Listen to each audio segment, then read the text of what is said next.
आज हम लोग यूजीसी नेट के पाठ्यक्रम में संकलित पहली कहानी चंद्रदेव से मेरी बातें पढ़ेंगे, जो कि राजेंद्र बाला घोष जी की प्रसिद्ध कहानी है।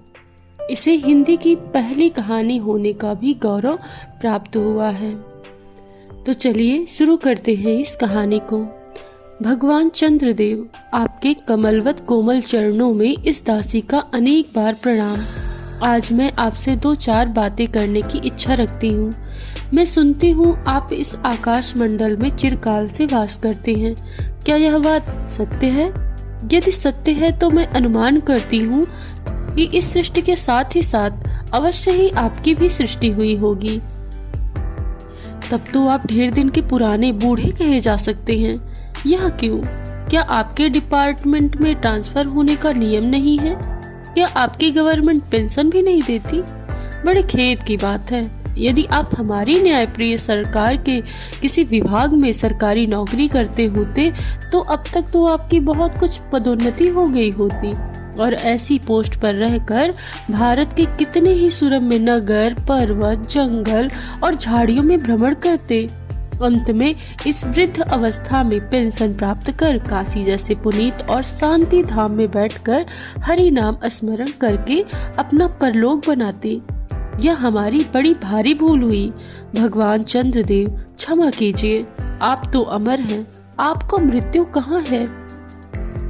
तब परलोक बनाना कैसा? ओहो, देवता भी अपनी जाति के साथ कैसे पक्षपाती होते हैं। देखो ना, चंद्रदेव को अमृत देकर उन्होंने अमर कर दिया। तब यदि मनुष्य होकर हमारे अंग्रेज अपने जाति वालों का पक्षपात करे तो आश्चर्य ही क्या है। अच्छा, यदि आपको अंग्रेज जाति की सेवा करना स्वीकार हो तो एक एप्लीकेशन हमारे आधुनिक भारत में प्रभु लॉर्ड कर्जन के पास अवश्य भेज देवे। आशा है कि आपको आदर पूर्वक अवश्य आह्वान करेंगे, क्योंकि आप अधम भारतवासियों की भांति कृष्णांग तो है नहीं जो आपको अच्छी नौकरी देने में उनकी गौरांग जाति कुपित हो उठेगी। और फिर आप तो एक सुयोग्य, कार्यदक्ष, परिश्रमी और बहुदर्शी, कार्यकुशल और सरल स्वभाव महात्मा हैं। मैं विश्वास करता हूँ कि जब लॉर्ड कर्जन हमारे भारत के स्थायी भाग्य विधाता बनकर आवेंगे तब आपको किसी कमीशन का मेंबर नहीं तो किसी मिशन में भर्ती करके वे अवश्य ही भेज देवेंगे, क्योंकि उनको कमीशन और मिशन दोनों ही अत्यंत प्रिय हैं। आपके चंद्रलोक में जो रीति और नीति सृष्टि के आदि काल में प्रचलित थे वे ही अब भी हैं। पर यहाँ तो इतना परिवर्तन हो गया है कि भूत और वर्तमान में आकाश पाताल का सा अंतर हो गया है। मैं अनुमान करती हूँ कि आपके नेत्रों की ज्योति भी कुछ अवश्य ही मंद पड़ गई होगी, क्योंकि आधुनिक भारतीय संतान लड़कपन से ही चश्मा धारण करने लगी है। इस कारण आप हमारे दीनहीन क्षीण भारत को उतनी दूर से भली भांति नहीं देख सकते होंगे। अतएव आपसे सादर कहती हूँ कि एक बार कृपा करके भारत को देख तो आइए। यद्यपि इस बात को जानती हूँ कि आपको इतना अवकाश कहाँ, पर 8वें दिन नहीं तो महीने में एक दिन अर्थात अमावस्या को तो आपकी हॉलिडे अवश्य ही रहती है। यदि आप उस दिन चाहें तो भारत का भ्रमण कर सकते हैं। इस भ्रमण में आपको कितने ही नूतन दृश्य देखने को मिलेंगे, जिसे सहसा देखकर आपकी बुद्धि जरूर चकरा जाएगी। यदि आपसे सारे हिंदुस्तान का भ्रमण शीघ्रता के कारण ना हो सके तो केवल राजधानी कलकत्ता को देख लेना तो अवश्य ही उचित है। वहाँ के कल कारखानों को देखकर आपको यह अवश्य ही कहना पड़ेगा कि यहाँ के कारीगर तो विश्वकर्मा के भी दादा निकले। यही क्यों आपकी प्रिय सहयोगिनी दामिनी, जो मेघों पर आरोहण करके आनंद से अटखेलियां किया करती है, वह बेचारी भी यहाँ मनुष्यों के हाथों का खिलौना हो रही है।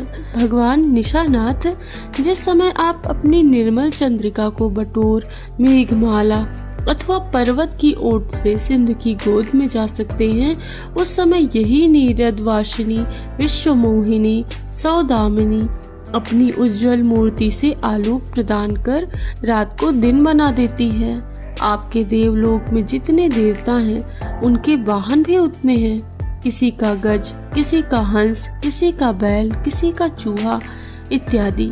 पर यहाँ तो सारा बोझ आपकी चपला और अग्निदेव के माथे चढ़ा गया है। क्या ब्राह्मण, क्या क्षत्रिय, क्या वैश्य, क्या शूद्र, क्या चांडाल, सभी के रथों का वाहन वही हो रही है। हमारे श्वेतांग महाप्रभु गण को जहाँ पर भी कुछ कठिनाई का सामना आ पड़ा, झट उन्होंने इलेक्ट्रिसिटी को लापटका, बस कठिन से कठिन कार्य सहजता में संपादन हो गए। और हमारे यहाँ के उच्च शिक्षा प्राप्त युवक काठ के पुतलों की भांति मुंह ताकते रह जाते हैं। जिस व्योम वासिनी विद्युत देवी को स्पर्श तक करने का किसी व्यक्ति को साहस नहीं हो सकता, वही आज पराये घर में आश्रिता नारियों की भांति ऐसे दबाव में पड़ी है कि वहाँ चू तक नहीं कर सकती। बेचारी के भाग्य में विधाता ने दासी वृत्ति ही लिखा था। हरि पदोद्भवा त्रैलोक की पावनी सुरसरी के भी खोटे दिन आए हैं। वह भी अब स्थान स्थान में बंधन ग्रस्त हो रही है। उसके वक्षस्थल पर जहाँ तहाँ मोटे बृहदाकार खम्भ गाड़ दिए गए हैं। कलकत्ता आदि को देखकर आपके देवराज सुरेंद्र भी कहेंगे कि हमारी अमरावती तो इसके आगे निरी फीकी से जान पड़ती है। वहाँ ईडन गार्डन तो पारिजात परिशोभित नंदन कानन को भी मात दे रहा है। वहाँ के विश्वविद्यालय के विश्व श्रेष्ठ पंडितों की विश्वव्यापिनी विद्या को देखकर वीणा पाणी सरस्वती देवी भी कहने लग जाएंगी कि निसंदेह इन विद्या दिग्गजों की विद्या चमत्कारनी है। वही के फोर्ट विलियम कॉलेज के फौजी समान को देखकर आपके देव सेनापति कार्तिकेय बाबू के भी छक्के छूट जाएंगे, क्योंकि देव सेनापति महाशय देखने में खास बंगाली बाबू से जचते हैं और उनका वाहन भी एक सुंदर मयूर है। बस इससे उनके वीरत्व का भी खूब परिचय मिलता है। वहाँ के मिंट को देखकर सिंधु तनिया, आपकी प्रिय सहोदरा कमला देवी तथा कुबेर भी अचकचा जाएंगे। भगवान चंद्रदेव सब विस्मयोपादक अपूर्व दृश्यों का अवलोकन करने हेतु आपको सादर आमंत्रित तथा सविनय आहूत करती हूँ। संभव है कि यहाँ आने से आपको अनेक लाभ भी होंगे।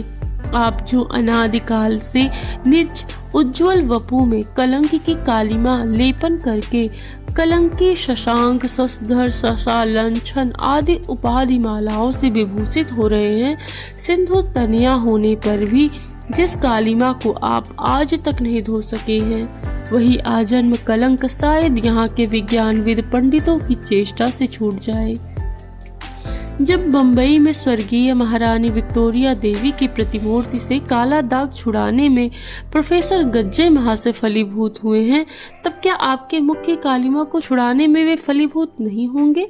शायद आप पर यह बात भी अभी तक विदित नहीं हुई कि आप और आपके स्वामी सूर्य भगवान पर जब हमारे भूमंडल की छाया पड़ती है तभी आप लोगों पर ग्रहण लगता है।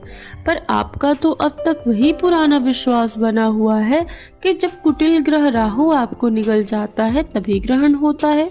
पर ऐसा थोथा विश्वास करना आप लोगों की भारी भूल है। अतः हे चंद्रदेव, मैं विनय करती हूँ कि आप अपने हृदय से इस भ्रम को जड़ से उखाड़कर फेंक दें। अब भारत में न तो आपके और न आपके स्वामी भुवन भास्कर सूर्य महाशय के ही वंशधरों का साम्राज्य है और न अब भारत की वह सस्य श्यामला स्वर्ण प्रसूता मूर्ति ही है। अब तो आप लोगों के अज्ञात एक अन्य द्वीपवासी परम शक्तिमान गौरांग महाप्रभु इस सुविशाल भारतवर्ष का राज्य वैभव भोग रहे हैं। अब तक मैंने जिन बातों का वर्णन आपसे स्थूल रूप में किया, वह सब इन्हीं विद्या विशारद गौरांग प्रभुओं के कृपा कटाक्ष का परिणाम है। यो तो यहाँ प्रतिवर्ष पदवी दान के समय कितने ही राज्य विहीन राजाओं की सृष्टि हुआ करती है, पर आपके वंशधारों में जो 2-4 राजा महाराजा नाम मात्र के हैं भी वे काठ के पुतलों की भांति हैं। जैसे उन्हें उनके रक्षक नचाते हैं वैसे वे नाचते रहते हैं। वे इतनी भी जानकारी नहीं रखते कि उनके राज्य में हो क्या रहा है, उनकी प्रजा दुखी है या सुखी है। यदि आप कभी भारत भ्रमण करने को आए तो अपने फैमिली डॉक्टर धन्वंतरी महाशय को और देवताओं के चीफ जस्टिस चित्रगुप्त जी को अवश्य साथ लेके आएं। आशा है कि धन्वंतरी महाशय यहाँ के डॉक्टरों के सन्निकट चिकित्सा संबंधी बहुत कुछ शिक्षा का लाभ ले सकेंगे। यदि प्लेग महाराज आपके चंद्रलोक या देवलोक में पड़ गए, यदि प्लेग महाराज आपके चंद्रलोक या देवलोक में घुस पड़े तो वहां से उनको निकालना कुछ सहज बात ना होगी। यही जब चिकित्सा शास्त्र के बड़े बड़े पारदर्शी उन पर विजय नहीं पा सके, तब वहां आपके देवलोक में जड़ी बूटियों के प्रयोग से क्या होगा। यहाँ के इंडियन पीनल कोड की धाराओं को देखकर चित्रगुप्त महाराज जी अपने यहाँ की दंड नीति अर्थात कानून को बहुत कुछ सुधार सकेंगे। और यदि बोझ ना हो तो यहाँ से वे 2-4 टाइपराइटर भी लेके जा सकते हैं। जब प्लेग महाराज के अपार अनुग्रह से उनके ऑफिस में कार्य की अधिकता हुए, तब उससे उनकी राइटर्स बिल्डिंग के राइटर्स के काम में बहुत ही सुविधा और सहायता पहुंचेगी। वे लोग 2 दिन का काम 2 घंटे में कर डालेंगे। अच्छा, अब मैं आपसे विदा लेती हूँ। मैंने तो आपसे इतनी बातें कही, पर खेद है आपने उनके अनुकूल या प्रतिकूल एक बात का भी उत्तर नहीं दिया। परंतु आपके इस मौनावलंब को मैं स्वीकार कर सूचक समझती हूँ। अच्छा, तो मेरी प्रार्थना को कबूल करके एक दफा यहाँ अवश्य ही आइएगा। लेखिका ने कहानी में यह संकेत दिया है कि जनता में जागृति आ गई है और अंग्रेजों की सत्ता अब नहीं टिक सकेगी। ये कहानी यहीं पे समाप्त होती है। धन्यवाद।